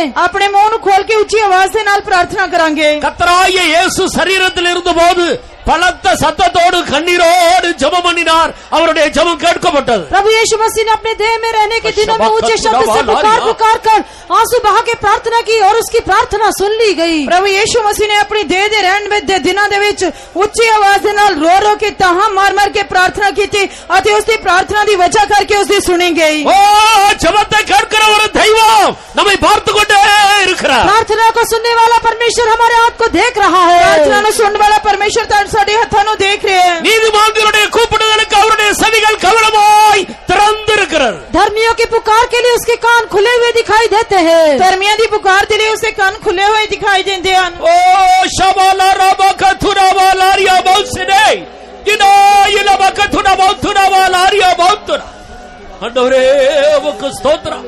கரங்களை உயர்த்தி ஆண்டவரே தங்களுடைய கண்களை உமக்கு நேராக ஏறெடுக்கிற ஒவ்வொரு தேவனுடைய பிள்ளையையும் உம்முடைய கரத்தில் சமர்ப்பிக்கிறோம் ஆண்டவரே। இந்த ரோமர் 12ஆம் அதிகாரம் முதல் 2 வசனங்களின்படியே ஒவ்வொருவரும் தங்களுடைய சரீரங்களை பரிசுத்தத்துக்கு அடிமையாய் ஒப்பு கொடுத்து நீதியின்படியே கிரியைகளை நடப்பிக்க முடியாது ஒவ்வொருவருடைய சரீரத்தையும் உமக்கு நேராக நீர் திருப்பும்படி வேண்டிக் கொள்கிறோம். இப்பிரபஞ்சத்துக்கு ஒத்த வேஷம் ஒருவரும் தரிக்க கூடாது. உம்முடைய நன்மையும் பிரியமும் பரிபூர்ணமான சித்தம் இன்னதென்று பகுத்தறிந்து அதன்படியே ஜீவிக்கும்படி பலப்படுத்துவீராக, கிருபையினால் நிரப்புவீராக ஆண்டவரே. ஷபாலா ராபாக்க துடாயில பக்துடாய். Thank you Jesus. இயேசுவின் நாமத்தில் வேண்டிக் கொள்கிறோம் பிதாவே. கர்த்தருடைய ஜெபத்தை கேட்டிருக்கிறார். परमेश्वर ने हमारी प्रार्थना को सुना है. परमेश्वर ने साडी प्रार्थना सुनी है. இந்த நேரம் முதல் கொண்டு உங்களுடைய நோக்கங்கள் மாற்றப்படுகிறதை நீங்கள் காண்பீர்கள். इस समय से लेकर आपके उद्देश्य बदलते हुए आप देख पाएंगे. हुन तो लेके तुसी अपने जीवन दे मकसद नु बदलते हुए देख सकोगे. உங்களை அறியாத விதத்தில் ஒரு மாற்றம் உங்களுடைய ஜீவியத்திலே ஏற்படுகிறதை மற்றவர்கள் காண்பார்கள். आपके अनजाने में ही आपका उद्देश्य बदल रहे करके दूसरे लोग उसे देखेंगे. ਤੁਹਾਡੇ ज्ञानता दे विच ਤੁਹਾਡੇ मकसदां नु बदलते हुए दूजे लोग तो देखेंगे. நானோ இப்படிப்பட்ட ஒரு ஜீவியம் செய்கிறேன் என்று சொல்லி நீங்களே ஆச்சரியப்படுவீர்கள். और आप खुद आश्चर्यचकित हो जाएंगे कि क्या मैं ही हूँ जो ऐसा जीवन बिताता हूँ. तुसी खुद भी हैरान हो जाओगे कि मैं ही हां जो इस तरह दा जीवन व्यतीत कर रहा हूं. ஆண்டவர் உங்களை அற்புதங்களாக அடையாளங்களாக